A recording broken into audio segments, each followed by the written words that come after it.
Dreaming of cracking the UPSC Civil Services examination? Unsure about where to start or how to navigate the challenging path to success? Vision IAS Delhi's GS Foundation Course 2026 is here to provide the right direction, support, and resources to transform your dream into reality. This holistic course is designed to prepare you for every aspect of the UPSC CSE, prelims, mains, and interview. Here's what makes this course a game changer. Complete syllabus coverage from GS prelims to mains, CSAT, ethics, essay, and current affairs. We leave no stone unturned. Top-notch faculty learn from Delhi's most experienced mentors who have guided countless toppers. Personalized mentorship, tailored feedback, and performance assessments to help you constantly improve. Exclusive current affairs preparation. Master the dynamic part of the syllabus with PT 365 and Mains 365 sessions. This course isn't just about preparation, it's about building the confidence and strategy you need to excel. Batches starting for 2026, 2027 and 2028. Karol Bagh, 17th December, 9 a.m. 29th November, 5 p.m. GTB Nagar, 13th December, 6 p.m. 23rd December, 8 a.m. Your journey to UPSC success starts with Vision IAS.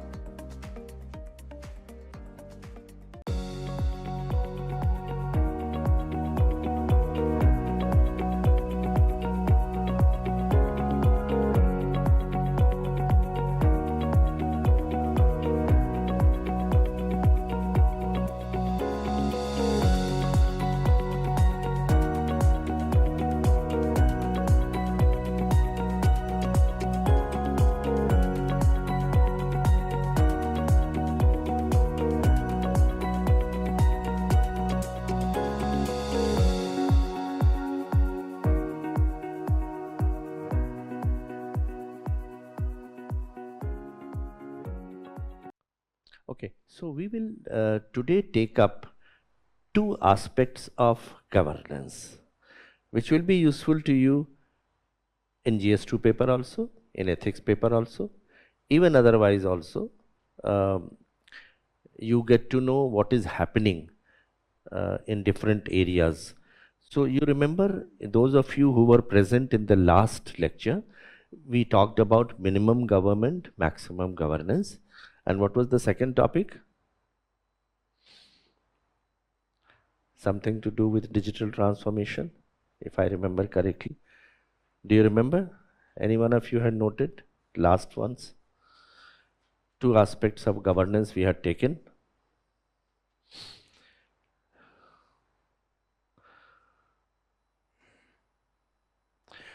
So today we will take up two aspects of governance.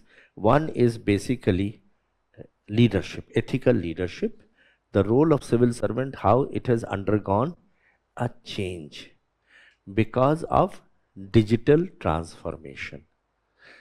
So the role of civil servant as it was envisaged by the first Home Minister of India, that has undergone a change.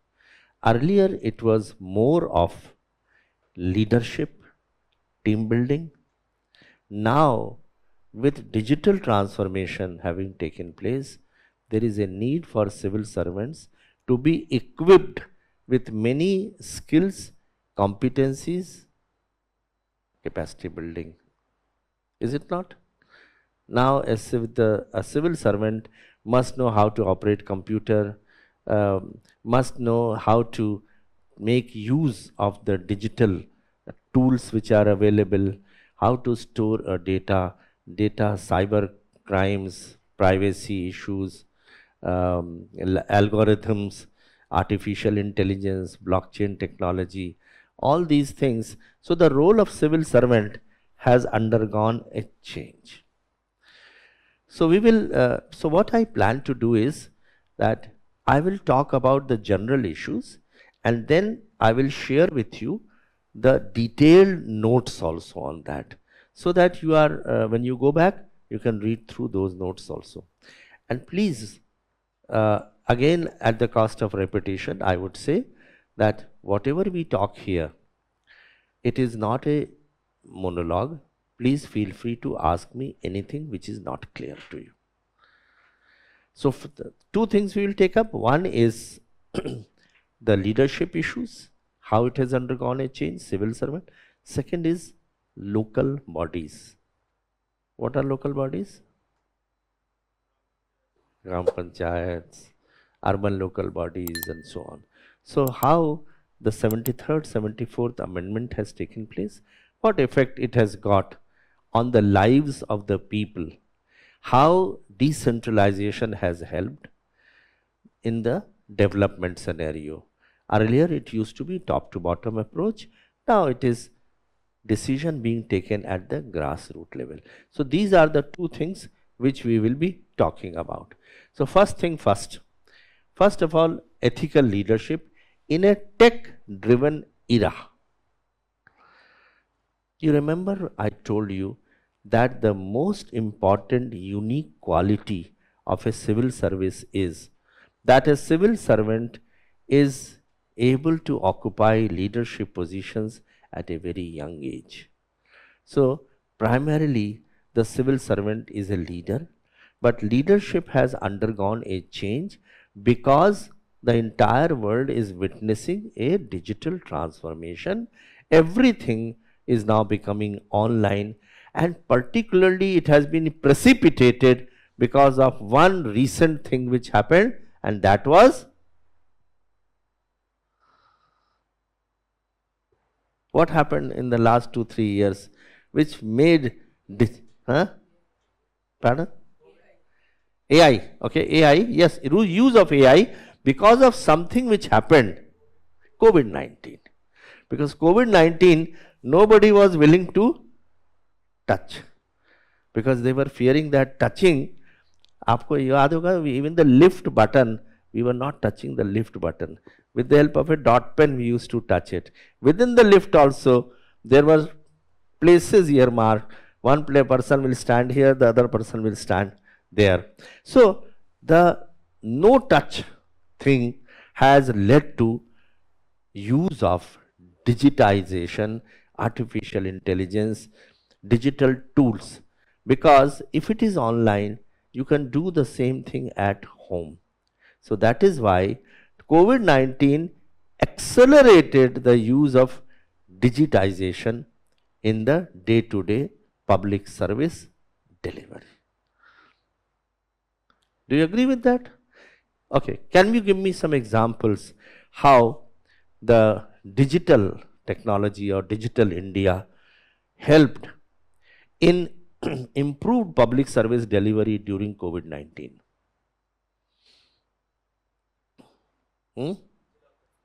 Pardon? DigiLocker is one, okay, DigiLocker. Covin, yes, Daily healthcare, okay, yes. Telemedicine, yes, telemedicine. What else? Arogya Setu, yes. Covin, yes, vaccine, Covin. Work from home. Education, all the classes were virtual classes. E-courts, the courts proceedings were all held through electronic means. Increasing efficiency, yes. So, fast tags,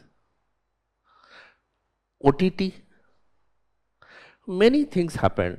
So the digital transformation was further precipitated, accelerated because of the pandemic COVID-19. So over the years, read every word has a meaning. Ethical leadership in a tech-driven era. So tech-driven era brings many pros and many cons also. Some merits and some demerits also. So how the leadership in this tech-driven era, what are the changes that need to be brought about in the leadership. So redefining conduct rules for civil servants. What are conduct rules? What are conduct rules? Hmm? They are the do's and don'ts for the civil servants. What you can do and what you cannot do. For example, one of the do's is that you must have integrity, you must have honesty. You must not, for example, you cannot take part in political activities, don'ts. So there are conduct rules which govern, regulate the behavior of the civil servant. So how the digital, the tech-driven era is redefining conduct rules in the civil servants. So the intersection of technical breakthrough and ethical leadership has become pivotal in the current bureaucratic environment, influencing democratic dynamics and connection with the citizen. So how digitization has helped citizens in becoming closer to the government, because earlier you had to personally go to the offices. If you had to purchase a railway ticket, you had to go to the railway station. If you had to get the passport, you had to go to the passport office. So for everything, you had to go to the concerned offices. Now that facility is available to the citizen virtually, and therefore there is undergone a change in the bureaucratic environment, and which influence democratic dynamics and connection with the citizen. So now citizens connection, now citizen can interact with the government servant. Just to give an example, look, whatever I talk here, I always like to supplement with examples. In civil services also, they expect that whenever you write something, give example. Let me give you an example. Railways. Now railways has got a Facebook and a Twitter handle. It interacts with the passengers on day-to-day basis. So the passenger will say, write on the Facebook that there is too much of garbage lying on the platform number 3, or the water facility is bad, or the compartments are not having proper air conditioning. Immediately the railways is expected to swing into action. So the interaction with the public or the citizen has undergone a deep change because of the digitization. Take another example. There was a train, Shatabdi, which was running between 2 stations. So, you know Shatabdi, all of you must have traveled by Shatabdi. In Shatabdi, food is served. So after the food was served, at the end of the journey, one of the waiters, he started collecting money. They bakshish, because they have served. So someone is paying 1 rupee, 2 rupee, 5 rupee. They are carrying elaichi and soft, and they are collecting money. So one of the passengers, he became very angry, and he clicked a photograph collecting money, and he posted that photograph on social media. And before the train arrived at the destination, the security of the contractor who had hired that man was forfeited.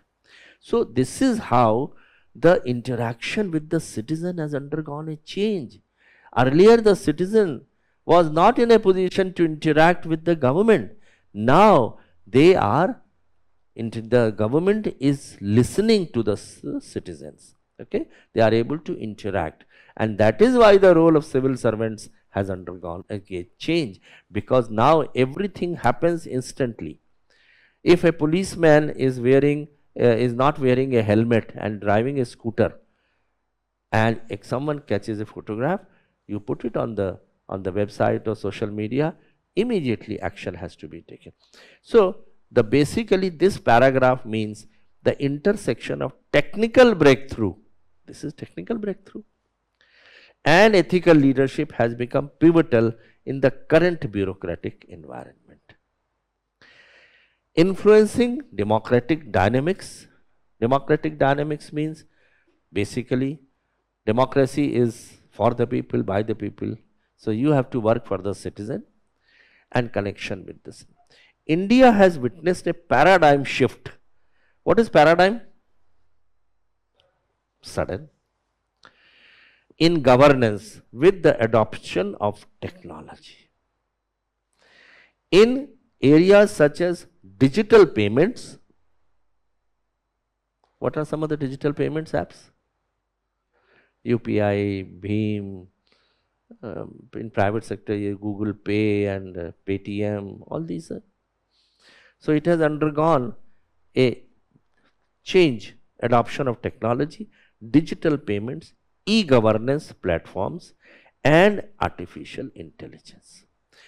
So, because now artificial intelligence, e-governance, information communication technology has swept into all government procedures.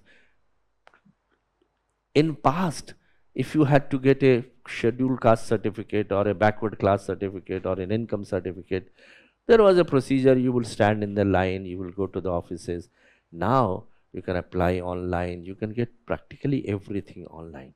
So the governance system has undergone a change, and that is why the civil servants also have to undergo a change. Okay? Any questions so far? I think it is quite clear that the demand of today by the citizen has become much more, aware. And technology, people, the world has become a global village. If something good is happening in one part of the world, people come to know about it. कि देखिए America में ये हो रहा है और आपके यहाँ अभी भी, this is an old system which is continuing. So people have become very responsive. The government has to go on improving the public service delivery. Governments come and go. If a government is able to give good public service delivery, it will stay.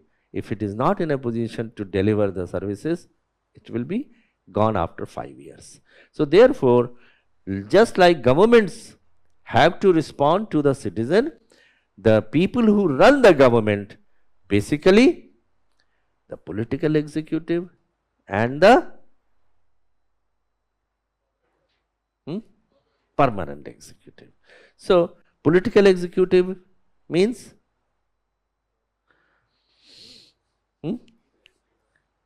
the prime minister, the chief minister, the ministers, they are the political executive, and the permanent executive is civil servants, IAS officers, IPS officers. So they are the permanent executive. They are called permanent because they come through an examination and occupy. The difference between a political executive and permanent executive is that the political executive comes through the process of election, whereas permanent executive comes through the process of selection. You are selected. So that is the difference. And therefore, since people have become very responsive now, they expect the same kind of quality which they can see elsewhere in other parts of the world. For example, e-governance, the country which is regarded as the best governed country in e-governance in the world, which is that country? Estonia. Estonia is the country. Okay. So key e-governance initiatives in India. Healthcare. Just now I asked you and all of you were able to come out very good. In healthcare, research on the use of artificial intelligence for a precision public health approach. How artificial intelligence can help in precision public health approach? Can you tell me? Nanotechnology, okay. But tell me, how artificial intelligence will work in healthcare? Data, okay, yes, data is there, definitely. The entire data, compilation of data, the artificial intelligence. Distribution network, okay, distribution network. Then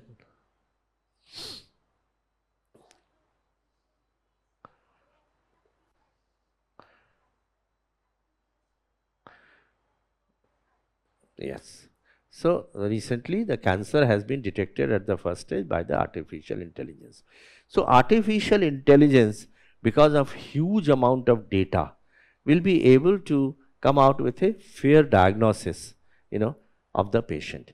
Not only that, if the patient wants to interact with a doctor and the physical doctor is not available, then it can interact with the artificial intelligence.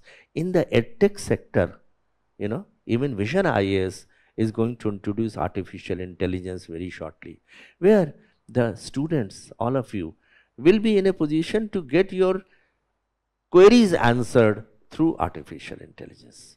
So artificial intelligence, because of the huge data, after all, chat GPT is also artificial intelligence, Gemini is also artificial intelligence. So artificial intelligence will play a very important part in the healthcare, where the patients will be able to get all data, and with the data will be stored in the artificial intelligence. Detection of cancer, detection of other things can be done. The person can ask questions to the artificial intelligence who is sitting across the counter without a human interface. So this is one. Then policing.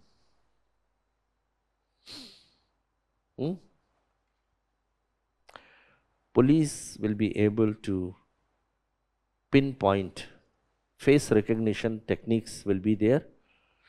So we'll be able to form the face of the person who has committed.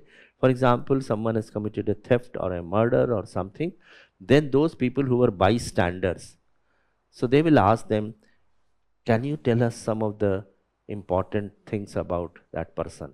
So someone will say that he had a beard, he had a mustache, he had a sideburn, he had this kind of thing, eyes were like this, color was this, black. So with the help of artificial intelligence, the face recognition can be made, and then people can be on the lookout for catching those culprits. So the second is in policing, use of artificial intelligence, machine learning and facial recognition technologies in crime control and in traffic monitoring. So traffic monitoring, how will the artificial intelligence help in traffic monitoring?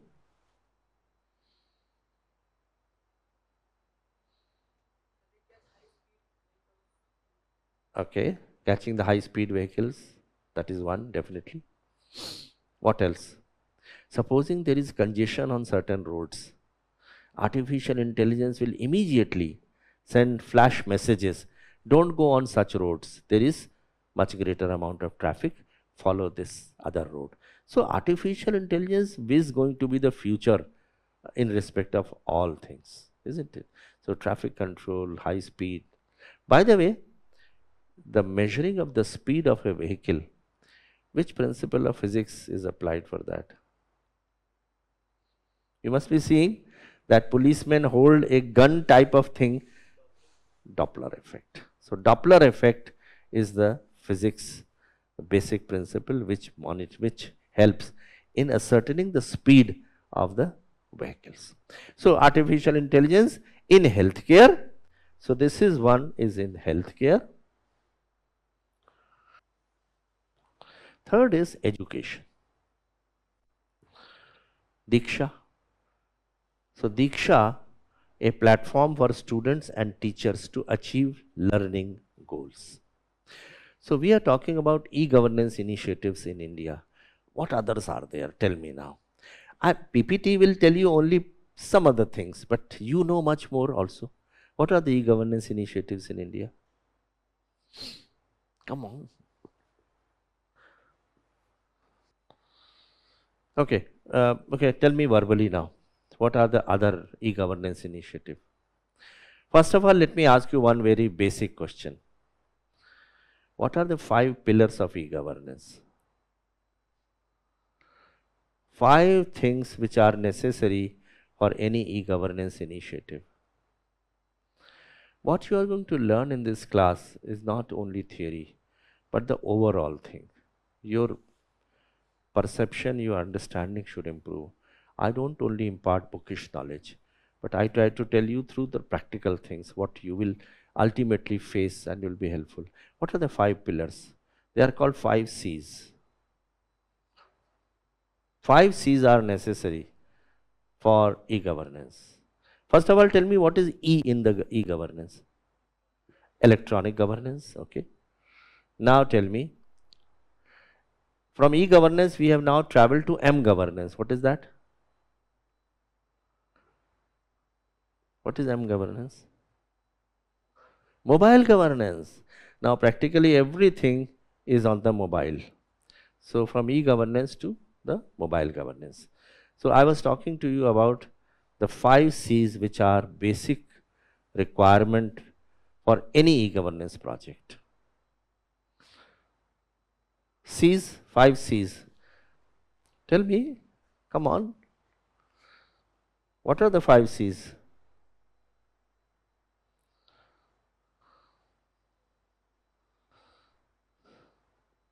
Okay, let me write it on this.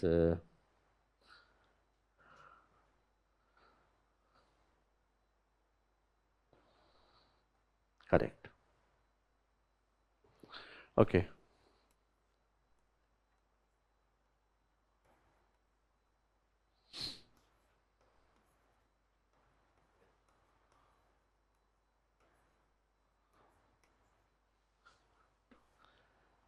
Tell me, what are the 5 C's?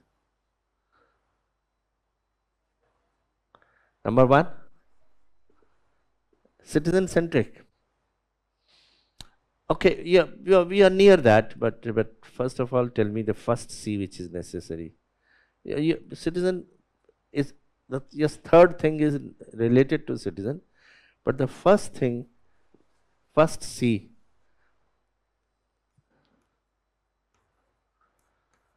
computer. Without computer, can you have e-governance? You can't have e-governance. What is the second? C. Come on. Connectivity.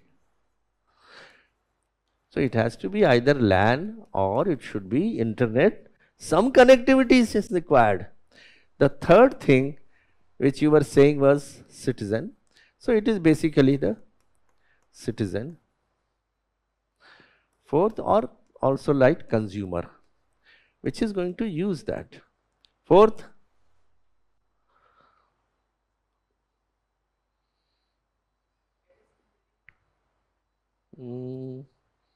okay, capacity building is also necessary.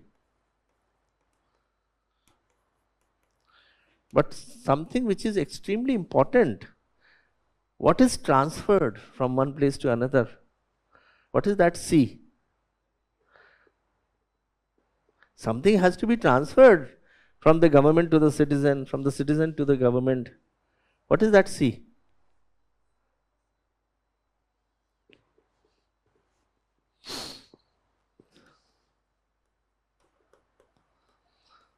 Content. There has to be a content. कुछ material तो pass करोगे ना आप. The content. And there is one more. Confidence building. Okay. So these are the C's of e-governance. So e-governance initiative 1, we talked about healthcare. So use of artificial intelligence. For example, you very rightly said CoWIN, Arogya Setu,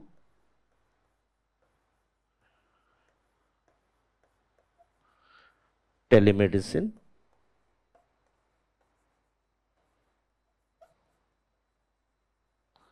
okay. In policing, face recognition is there. So what others? CCTV, then forensic science,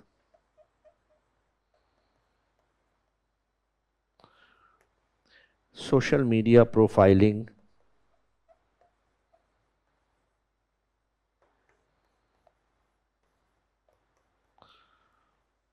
and so on. So many things in the policing. Then education, so virtual classes. In fact, the entire education during COVID-19 was through virtual classes.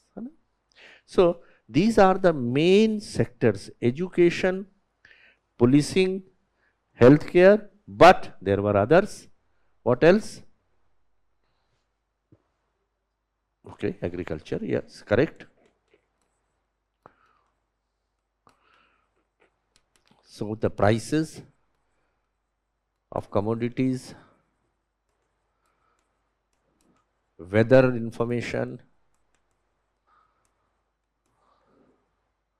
and many things. For example, cropped area, how much is the cropped area,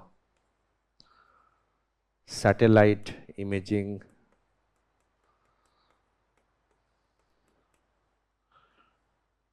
e-markets. So they were in agriculture. What else?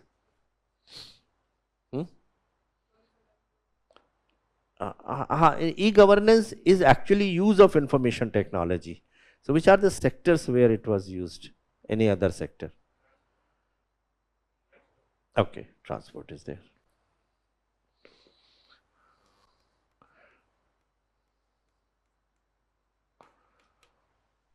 That was there, correct. Many other things, e-commerce, like Amazon, Flipkart. Then aggregators. What is an aggregator?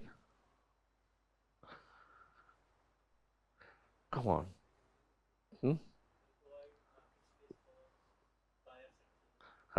Correct, correct. Give me an example. Huh? Pardon?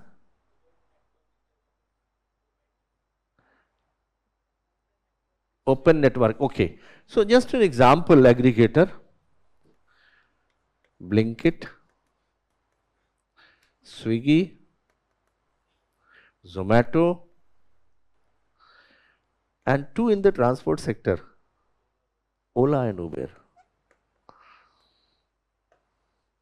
These were used in the of e-governance. So e-governance has come to occupy practically every day of the citizen's life.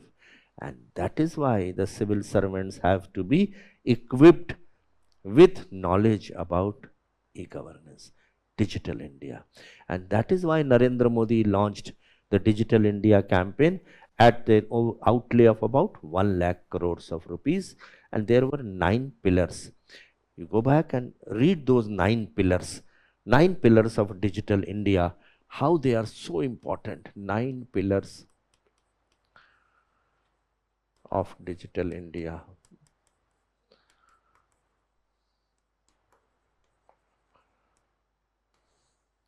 Which talks about taking broadband to the rural areas, to all panchayats, mobile connectivity in the entire country. Some of the areas of the country are not connected well, like Northeast and so on. So these are the different e-governance initiatives in India. Now practically everything, for example, utility bills. What are utility bills? Electricity, water, sewerage, telephone. Everything has now digitized. You don't have to go to the government office because people are now afraid. Earlier they were afraid the government offices full of corruption, people take a lot of time, your time is wasted. And then COVID-19 came, they were afraid of touching anything. So that is how e-governance initiative became very important. That is why the civil servants have to be fully equipped with this. If a civil servant does not know how to operate a computer, he is not an efficient civil servant. There was a time when even some of the civil servants who had acquired computer, they could not write mails. They had their PAs and clerks who were opening the mails and they were sending the mails. But now, with the Prime Minister taking it very, very strongly, he feels that the capacity building must be done not only for soft skill but technical skills. And that is why he introduced a program called Mission Karmayogi. Okay? Right. So,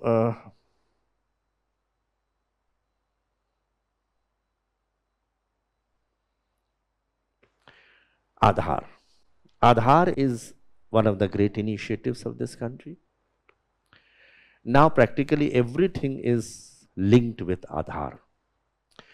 That has been helpful in removing the bogus, spurious beneficiaries. There used to be bogus ration cards. People were drawing subsidized rations against bogus, fictitious cards. Aadhaar is now linked with all subsidy. In fact, all the transfers of funds from one place to another is linked with Aadhaar through DBT. DBT is one of the most important initiatives that was taken under the e-governance or Digital India campaign. So, introduction of Aadhaar, India's biometric based identity system, highlights both the opportunities and ethical advantages, challenges of technology in governance. It is the basic document. Use of Aadhaar linked with technology ensures a better public service delivery and also takes care of the bogus people. They are weeded out. So while Aadhaar has streamlined service delivery, ultimately governance kya hota hai? What is governance? Governance is basically delivering the public services to the people. So it can be roads, it can be power, it can be transport, it can be water, it can be maintenance of law and order, administration of justice. These are all public services. So Aadhaar has streamlined service delivery, reduced corruption. As I told you, bogus people have been removed. So the corruption has been reduced. And leakages. So the leakages were taking place. Fictitious people who had died, they were getting old age pensions. Students were getting scholarships who were not present. So the leakages, all these things have been avoided with the help of e-governance initiatives in this country. Concerns over data security. So the Aadhaar has streamlined everything, but concerns over data security and data leakages underline the need for ethical safeguards. So there, every good thing comes with a price. Aadhaar is a very good thing, but then e-governance, we have concerns for data security and data leakages. So there is a need for having ethical safeguards. Any questions so far? Anything you want to ask me?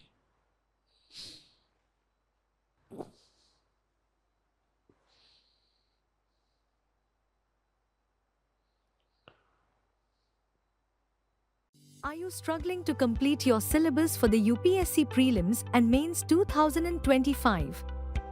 Is the lack of guidance stopping you from reaching your true potential?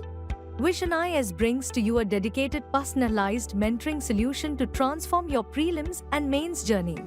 Enroll for the Lakshya Mentoring Program 2025 for strategic revision, practice, and targeted interventions.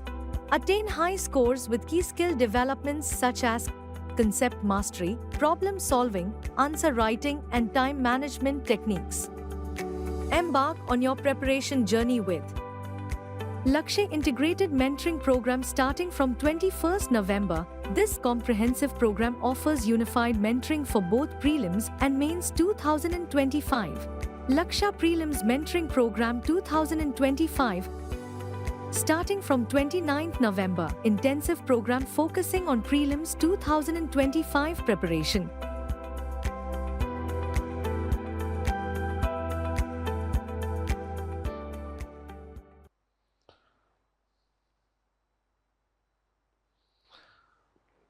Concerns with technology in governance.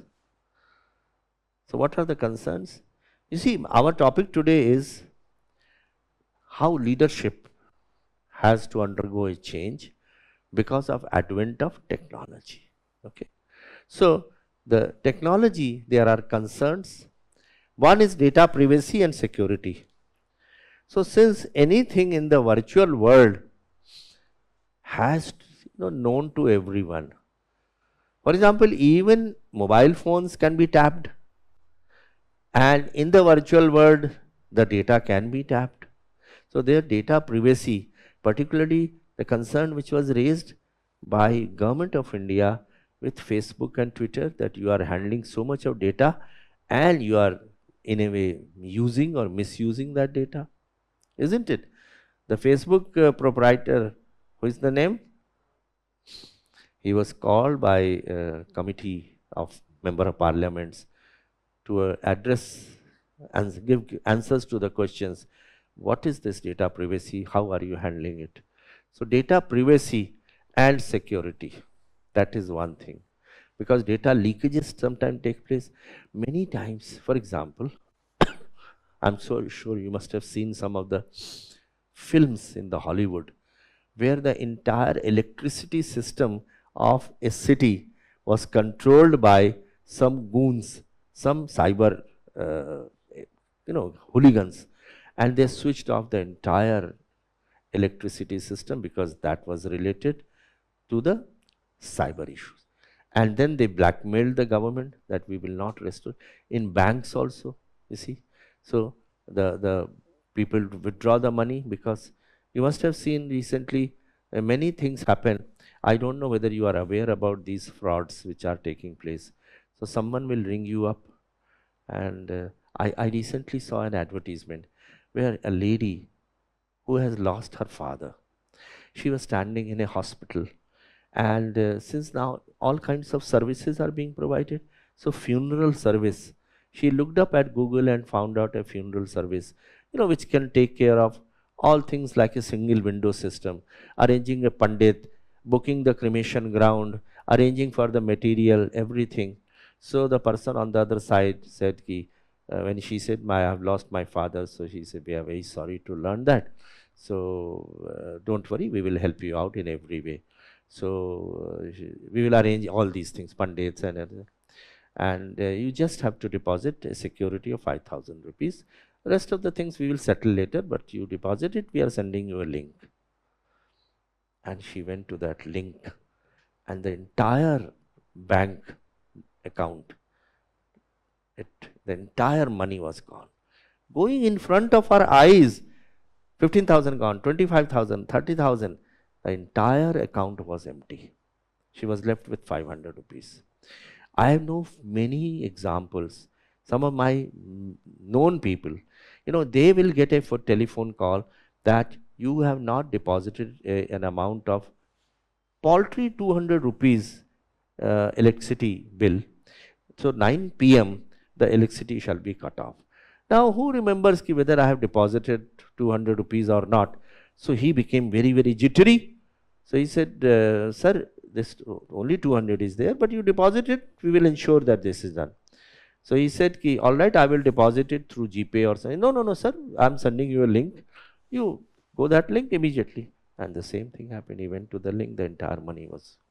So never fall for these things, because cyber crime doers, they are very, very advanced in terms of technology, and they can really befool people. So the first issue is data privacy and security. Sometimes some people get a call कि आपका बच्चा जो है, he has met with an accident, I have brought him to the hospital, but the surgery will not take place till 1.5 lakhs of rupees is deposited. The doctors have withheld the surgery, and now you are immediately alarmed because your son has gone somewhere and he might have met with an accident. And then you say, all right, no problem. I'm passing the money to you just now. And then money is gone and the person is not there. The second is algorithm accountability. What is this?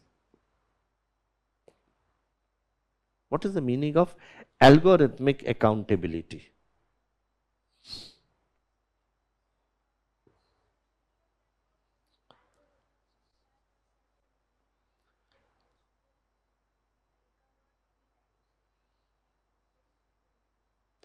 Yes, yes,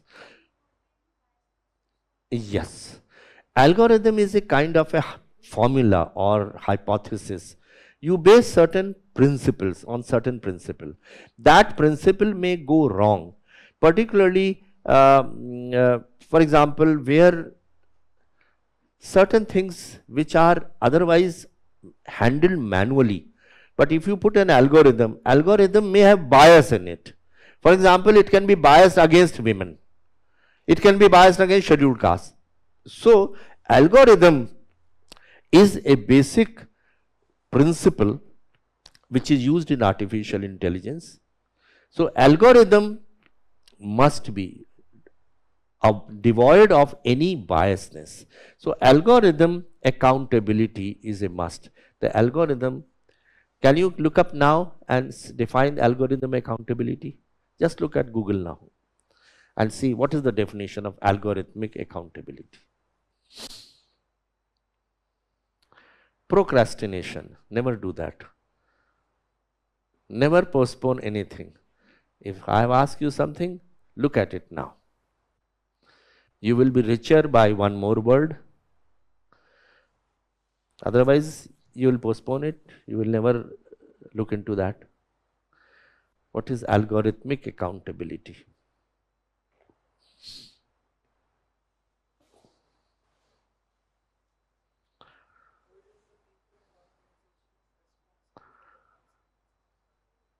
Yes. No. So, what is an algorithm? What is an algorithm?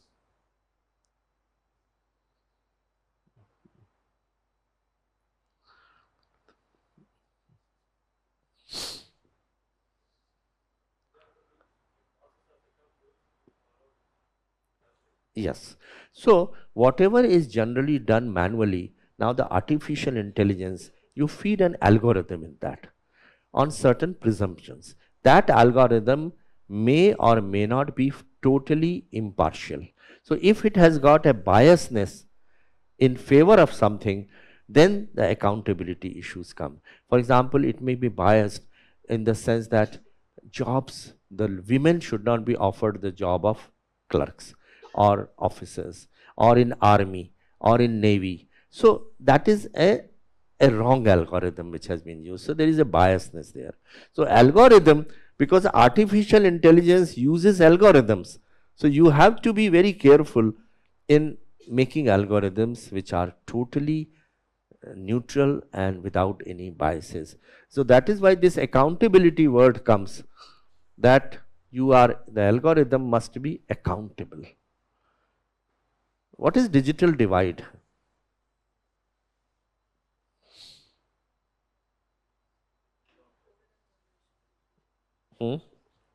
Older generation?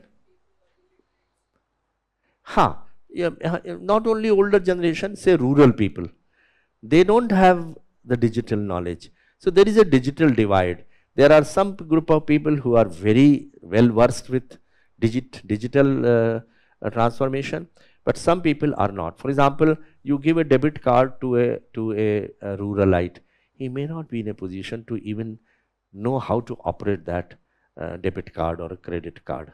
So therefore, this digital divide, there are people who know, knowing and not knowing. So there is a divide in the two. So that is why, since 70% of the population of India lives in villages, people in the villages, they are not really aware about the e-governance, and there is a digital divide.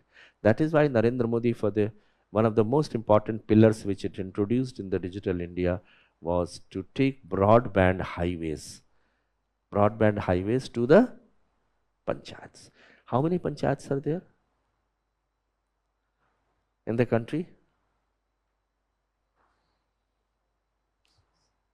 It's 2.5 lakhs. So 2.5 lakhs panchayats, taking the optic fiber to those villages is the first priority of the digital India, so that the rural people are all also in a position to use the fruits of digitization in their matters. Which is that agency which has been deputed to take this fiber broadband to the rural areas? BharatNet, correct. And which is the official cloud of the Government of India? Official cloud. There is a cloud. Private clouds are also there where you can store information and take out information. All of you are doing it on the mobile also. Lot of data you transfer to the cloud. What is the name of the official cloud of Government of India? Come on. Nahi?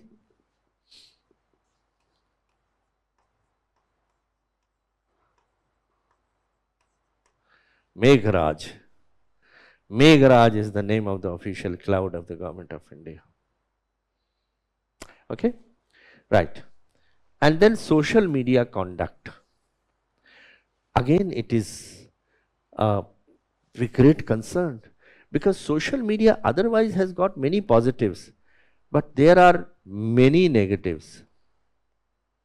So the conduct must be. Now, how do you relate to the civil servants? Because we are basically talking about leadership issues with the civil servant. Social media conduct.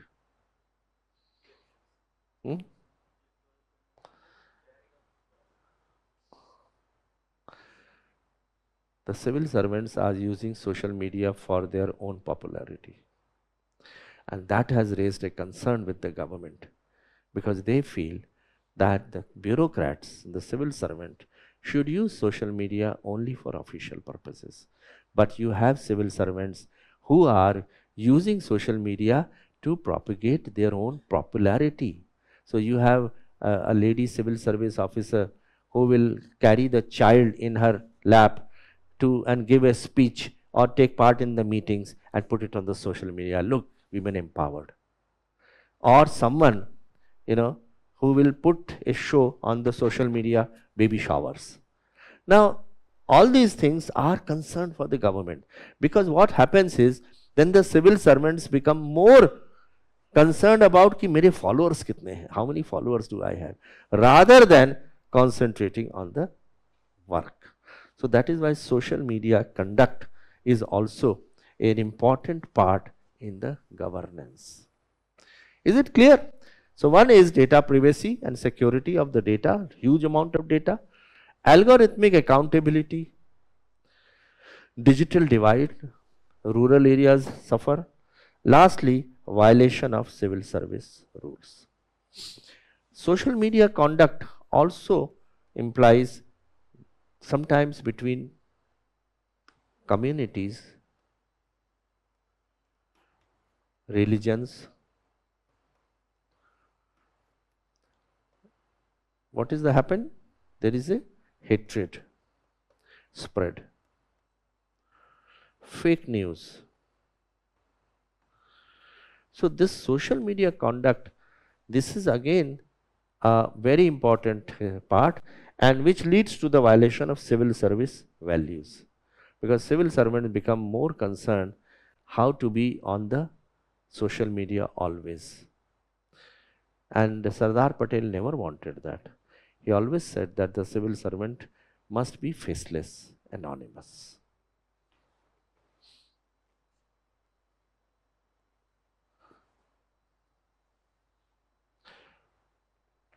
So revolutionizing reforms with use of technology. Geographical Information System, GIS, in Manrega. What is the meaning of this? Huh? Correct, absolutely correct. Geotagging the infrastructure. So the infrastructure which is created in the rural areas, so it is basically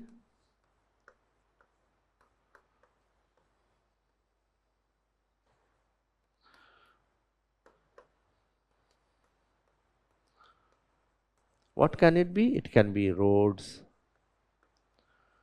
ponds, streets, buildings, water supply, street lighting, culverts. So many things take place in the rural areas with the help of Manrega, Mahatma Gandhi National Rural Employment Program.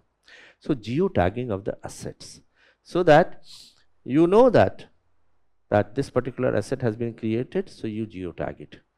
What is that important thing which has been done by the government to ensure accountability of the assets which have been made? Accountability of the sarpanch, accountability of the panch's BDO, because many times they say that this street has been constructed, but actually it does not exist on the spot at all. Social audit, correct. So,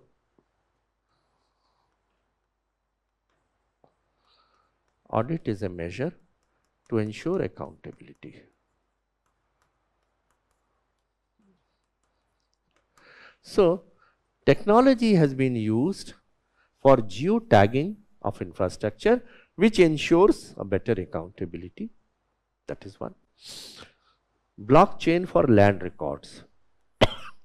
So, land records now are practically every state. Land records are available on a real-time basis. You can open up the internet and you can mark the district, the village, the state, the name of the owner, and you will get the entire thing, that this is the land khasra number, this is the rectangle number, this is the name of the proprietor, this is the name of the tenant, what are the crops that have been, and so on. So, land record management is being used with the help of blockchain technology. And third is PM Kisan scheme is there, where AI is being used. These are only three things. There are many other things. So, the reforms which are taking place, this is land reforms.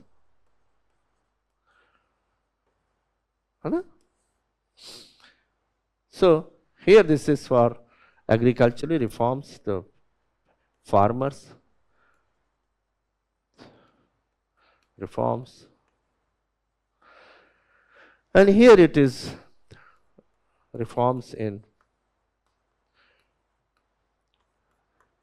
development schemes, implementation. So what we are trying to say today is why the role of the civil servant has become more complex nowadays, because earlier the role of the civil servant, say in a district, it was majorly revenue collection,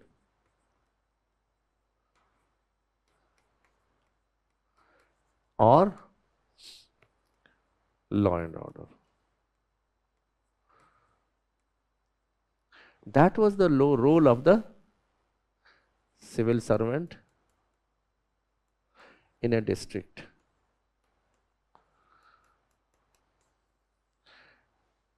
This is called as collector. This is called as, what is the name of?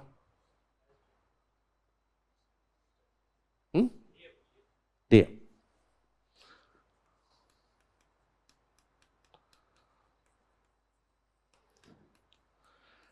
But over the period of time, the roles which is development role, that has become more important, because we have a citizen-centric governance where citizen is the final word.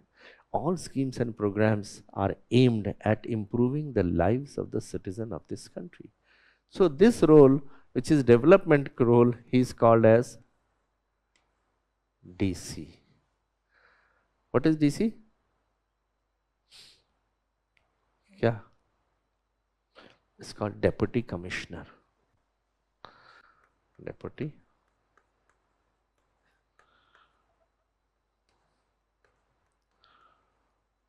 But then beside the point, three roles I have already indicated. What are the roles the collector has?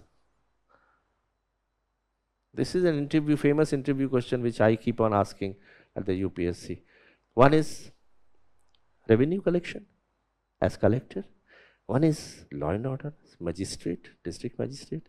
One for carrying out development in the district, in the blocks, in the villages, he is a deputy commissioner. What others? Huh? Implementation of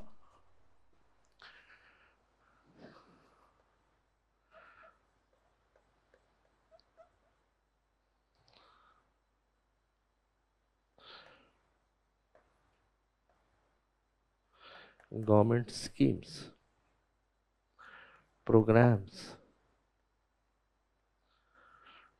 public policies. Here, he is a coordinating head.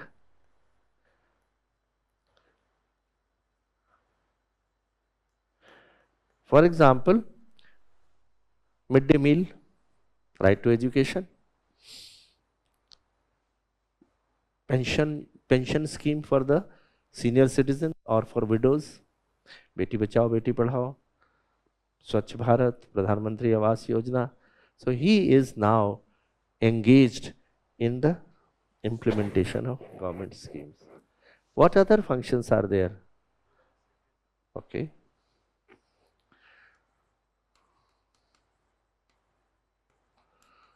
Grievance redressal. Which part of good governance does it connect to? Responsiveness.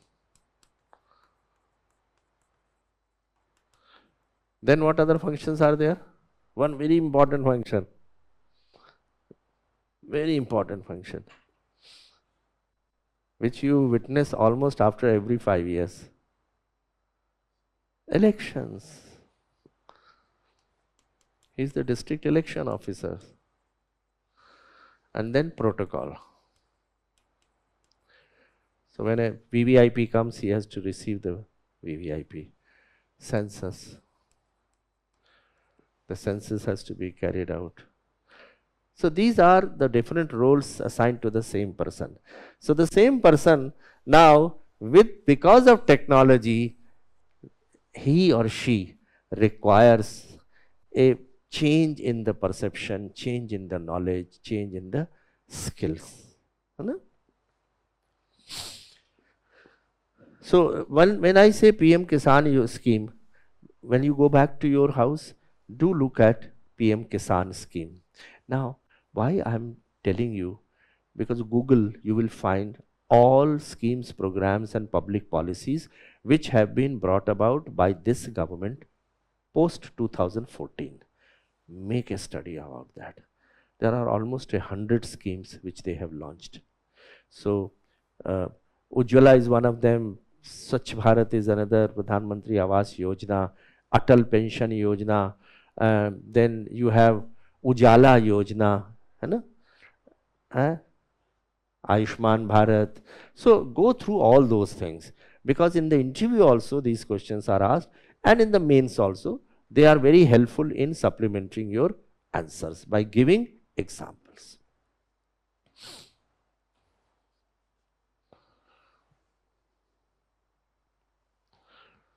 So how ethical leadership can improve e-governance?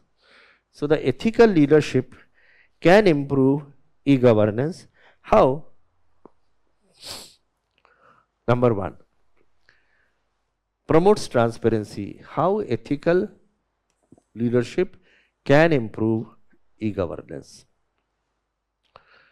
So if the person who is the leader is ethical, he will be transparent, accountable, inclusive.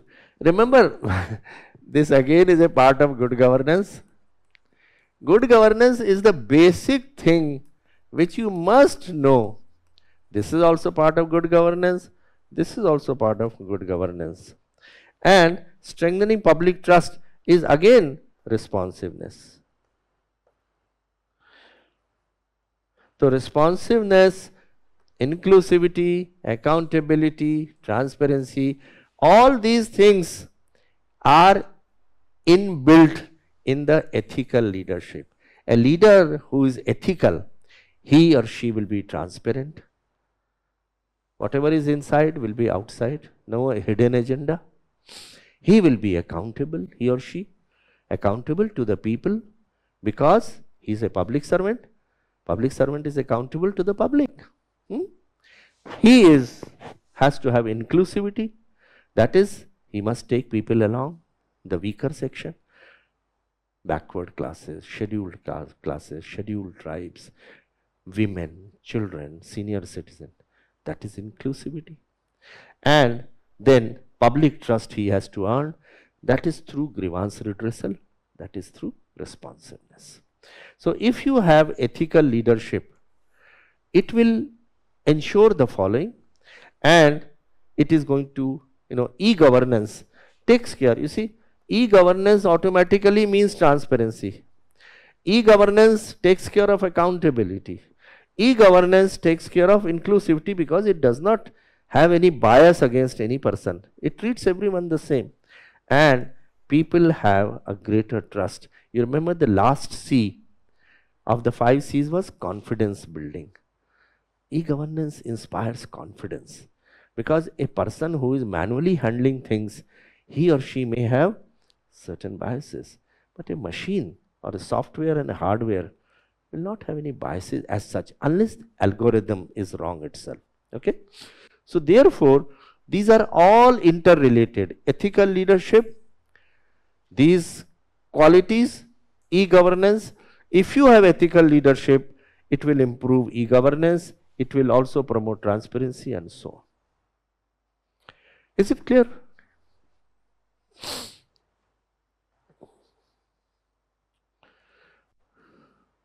I remember I was the revenue secretary in Haryana, and registration of documents is done in the office of sub-registrar. Many of you might have gone to purchase land or sell land. So there is an officer called sub-registrar. The collector is called as registrar, but the person who actually does the registry is sub-registrar. Sub-registrars, the offices were full of corruption. Why?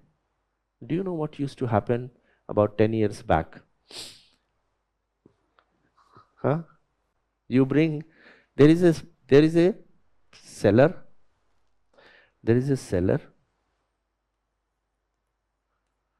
and there is a buyer. And in between there is a sub-registrar who registers the sale deed. In Haryana, sub-registrars are also tehsildars or nab tehsildars. Now the seller wants to sell land. If there is a piece of land, it may be worth 1 crore of rupee in the market. So the land is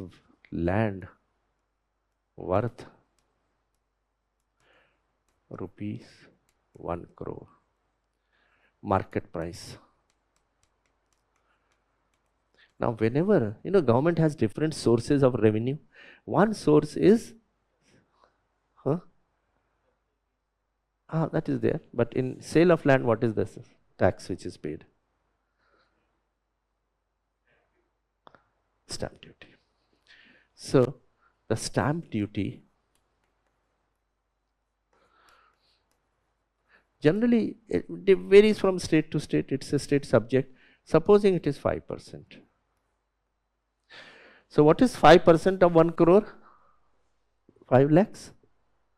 So the stamp duty must be paid 5 lakhs, which is normally paid by the buyer. 5 lakhs.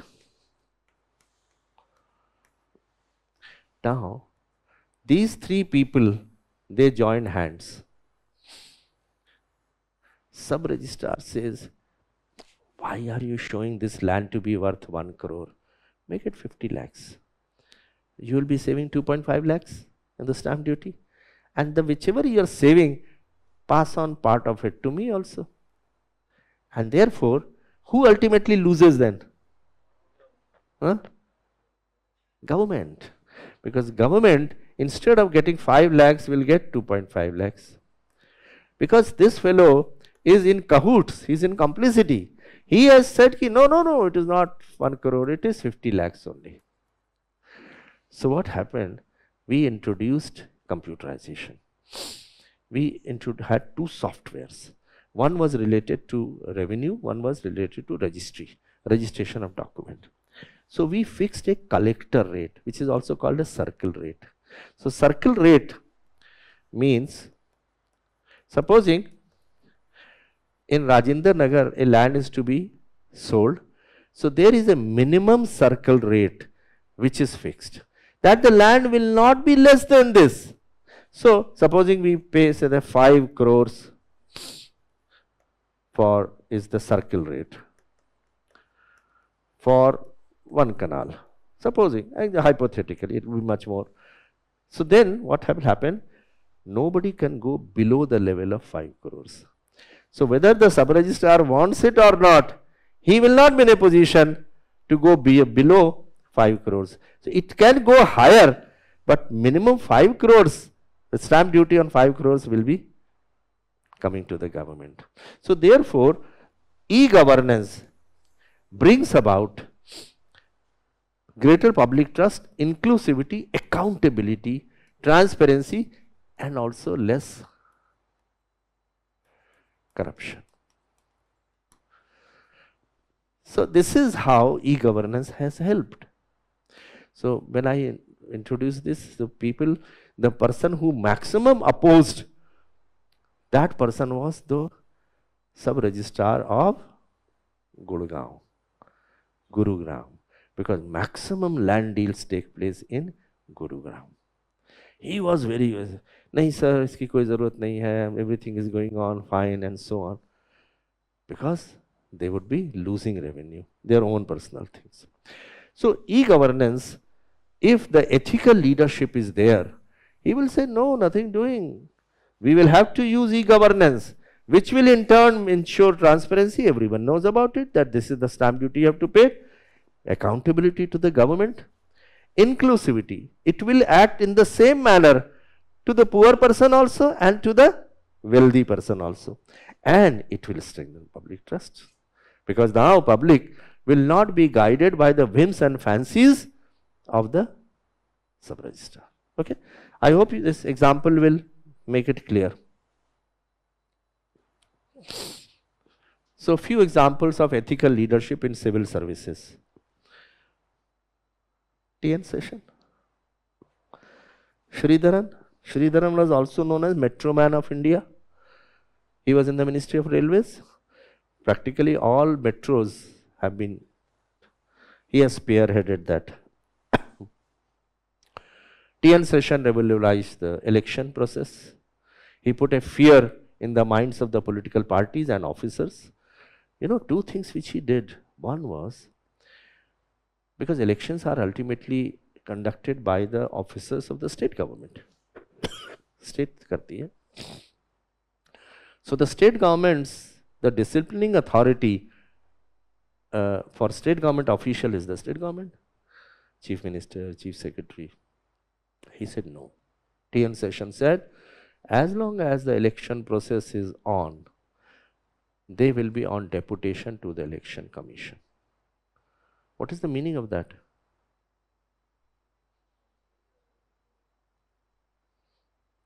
They will be responsible only to the election commission.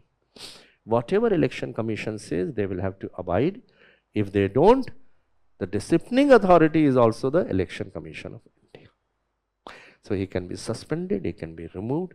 This is how he put fear in the minds of those public servants who were not impartial, who were trying to help one political party or the other in election. And secondly, he ensured that the expenditure does not increase beyond a certain limit, and that is how he posted. What is the name of those officers who were posted? No, returning officers, they announced the result. So he introduced the concept of election observers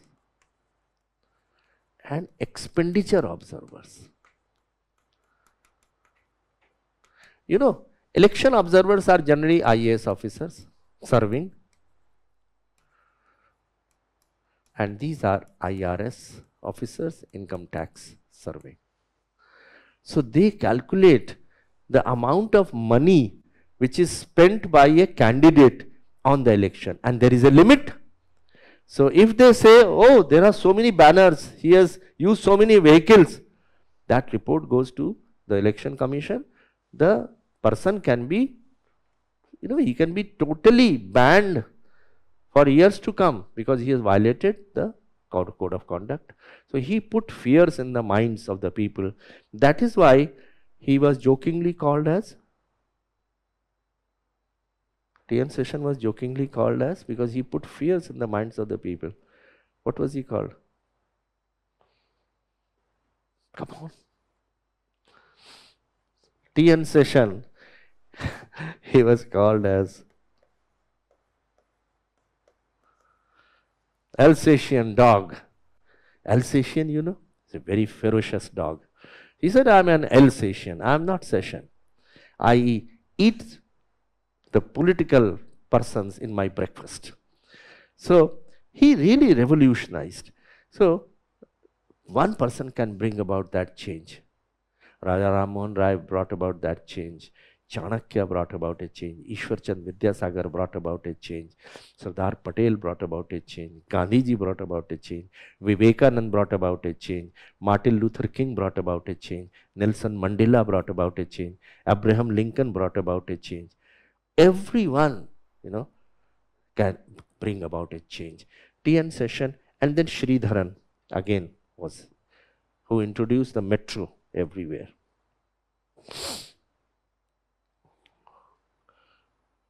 So, redefining civil service conduct rules.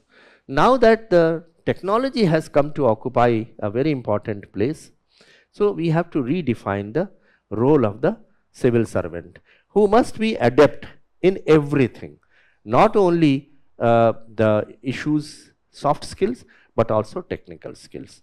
And that is why Mission Karma Yogi was introduced. What is the motto of Mission Karma Yogi? The civil servant must transform from, come on,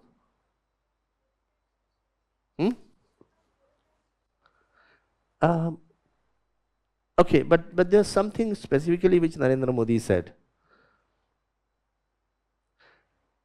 Both start with the letter R. Come on. Narendra Modi felt that bureaucrats are becoming too rigid. They are not flexible. They are not amenable to the political executive.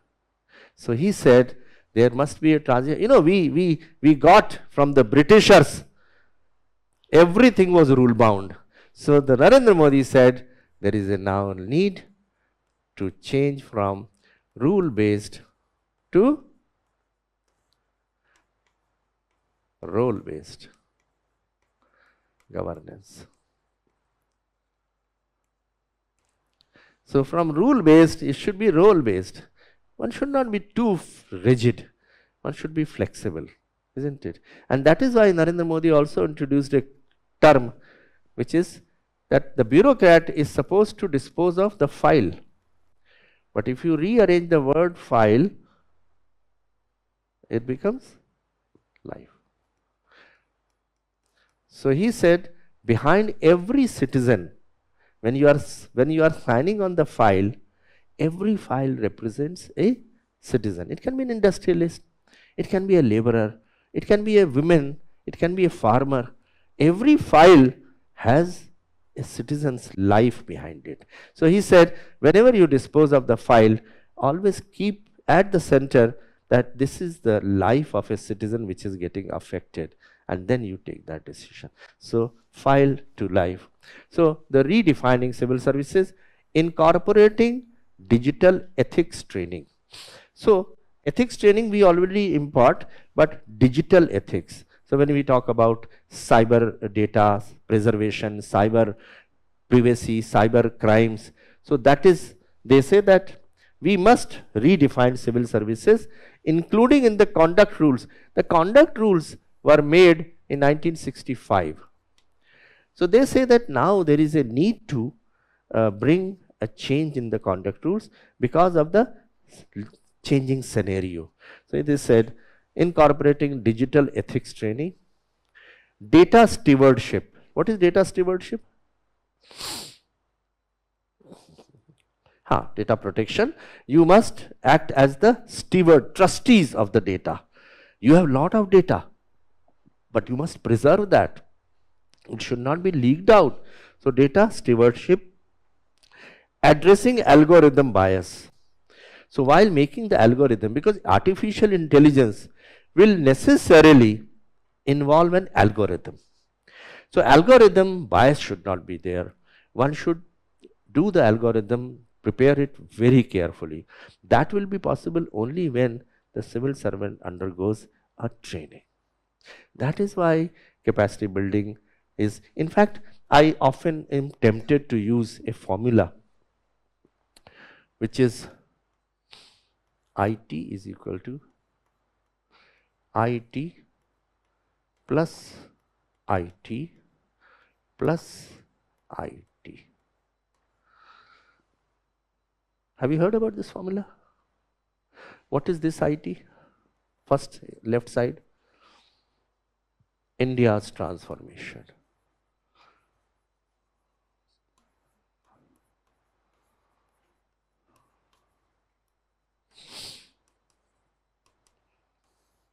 What is this IT? Information technology. If the civil servant wants to bring about a transformation in this country, he must be equipped with the information technology. Second IT is the inspired training.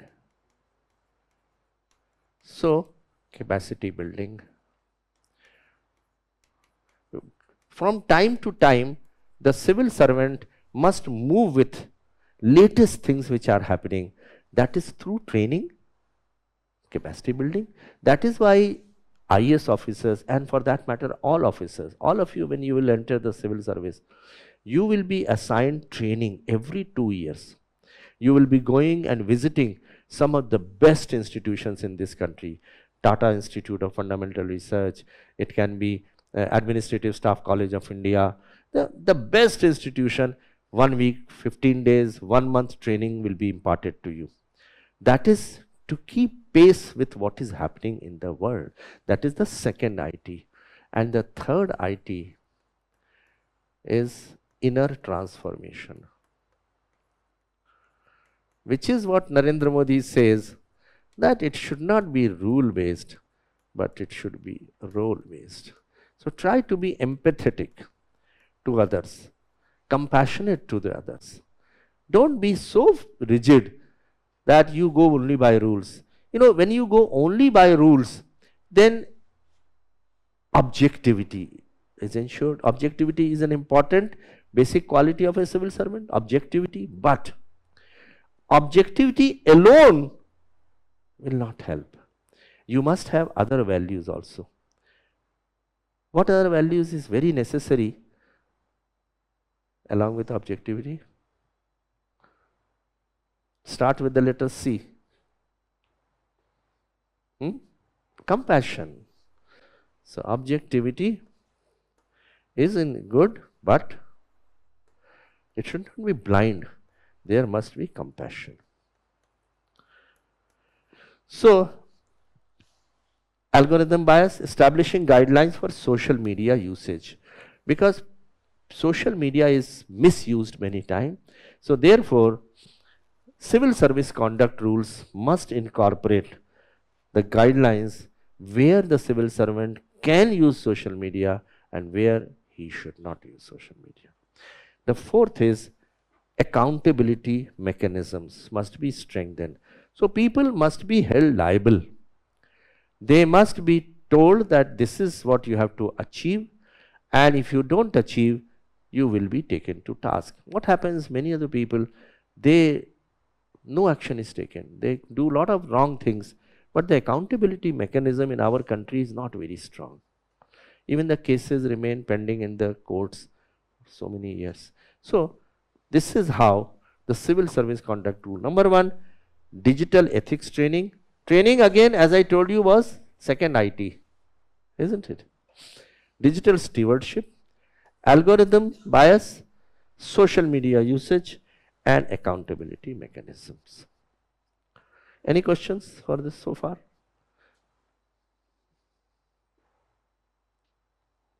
Get on the right track to commence your journey for the UPSC Prelims 2025 with the Fast Track course. An effective strategy will not only lead you to succeed in the prelims, but is also your launch pad to proceed to the mains. Starting from 19th November at 1 p.m., enroll to transform your journey with coverage of GS Prelims syllabus, regular practice, performance assessment and feedback, dedicated mentorship and guidance. How will the program help you? Result-oriented preparation in GS and current affairs, efficient time and resource management, development of problem-solving skills, motivation, confidence building and enhanced exam readiness.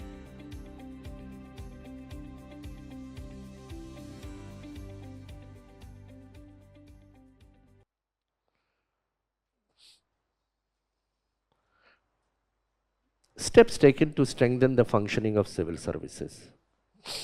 Number one, there is a capacity building program, National Program for Civil Services Capacity Building, NPCSCB, which is called as Mission Karma Yogi.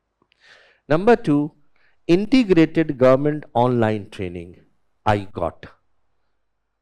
This has been started again under the auspices of Mission Karma Yogi. IGOT, Integrated Government. Again, as I told you, that it is the second part of the equation, IT is equal to IT plus IT plus IT. So the second part is the training part. Third is E-Kranti. So National E-Governance Plan. This was introduced by, what is NIC? National Information Center. So the E-Kranti was introduced, in which there are many components. E-Kranti in this procurement is there. Other departments are also there. Revenue is there. Treasury is there. GST is there. So use of e-governance platform for all things. What is the platform which we normally use for procurement?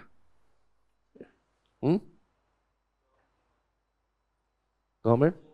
GM, correct. So GEM, Government E-Marketplace. Okay? And CP grams. What is CP gram? I'm sure some of you must have read it. What is CP gram? Look up now. It's a very important program of Government of India. CP grams. It deals with one of the important pillars of good governance.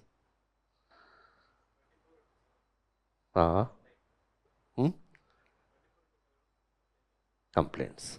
So it is basically grievance redressal.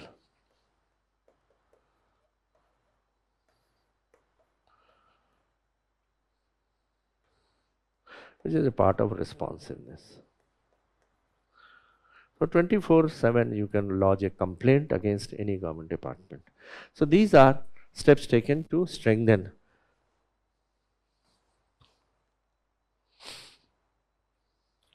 So ethical leadership in a tech-driven era. All of you, when you will become civil servants, you will be entering a tech-driven era. Now we are in a tech-driven era. It is very essential for civil services.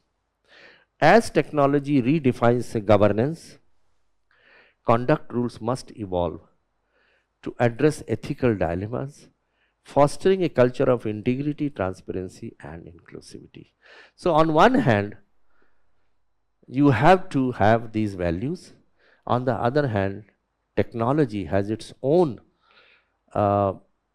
constraints and challenges. That challenges must be included in the civil service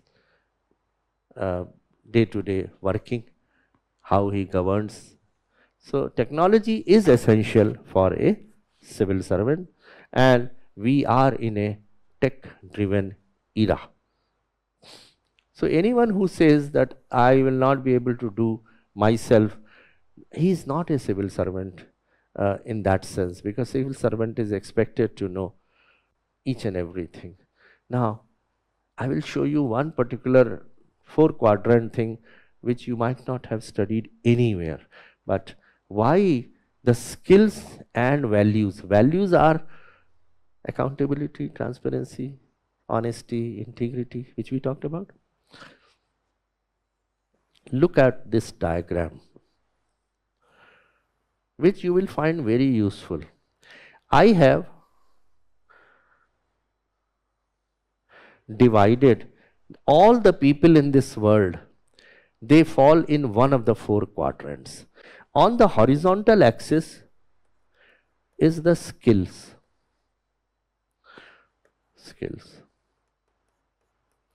These are vertical axis values. Okay, so here it is high, it is low, high,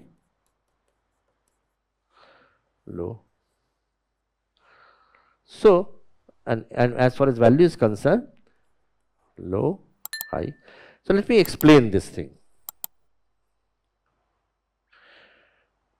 This quadrant, which is the, we have plotted skills and values. Which quadrant is the best quadrant? High skills and high values. This has got high skills, high values. They are the heroes. They are the stars.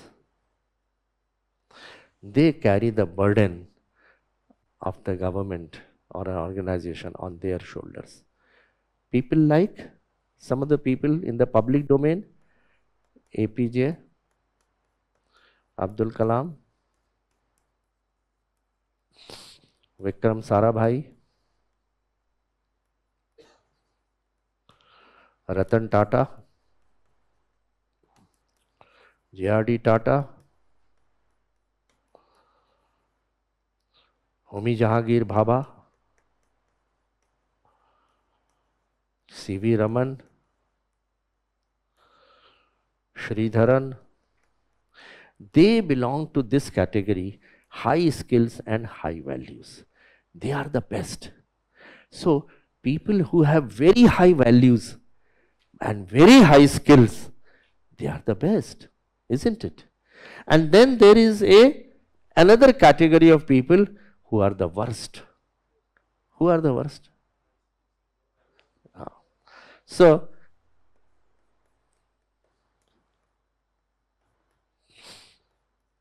low values. Why they are the worst? They are the worst. Why?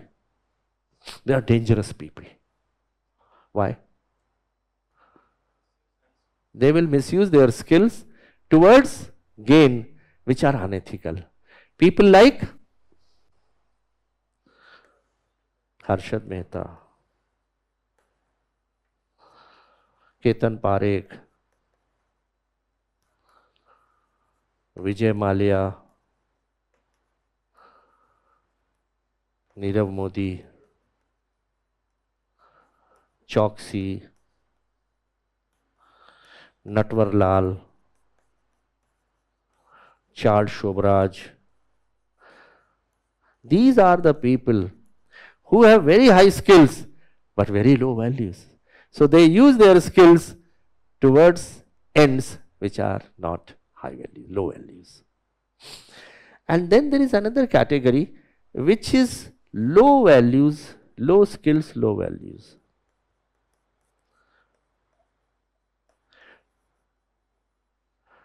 They don't carry insignificant. They are insignificant without any effect.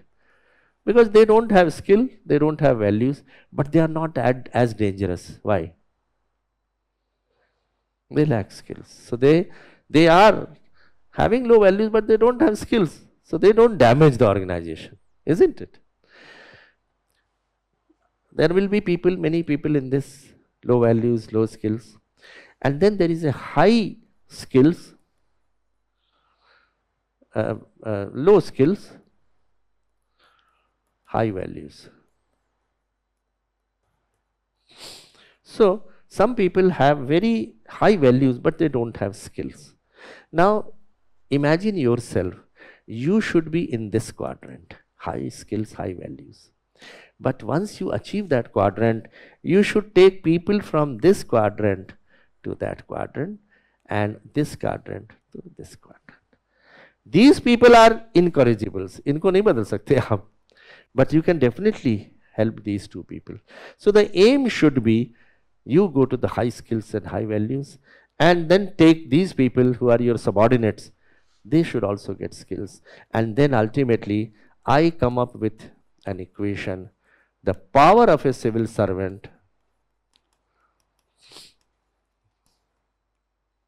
is equal to values plus skills. So this is the power of a civil servant. A civil servant has got a lot of skills and a lot of values. Okay. So that brings me to the close of the first part.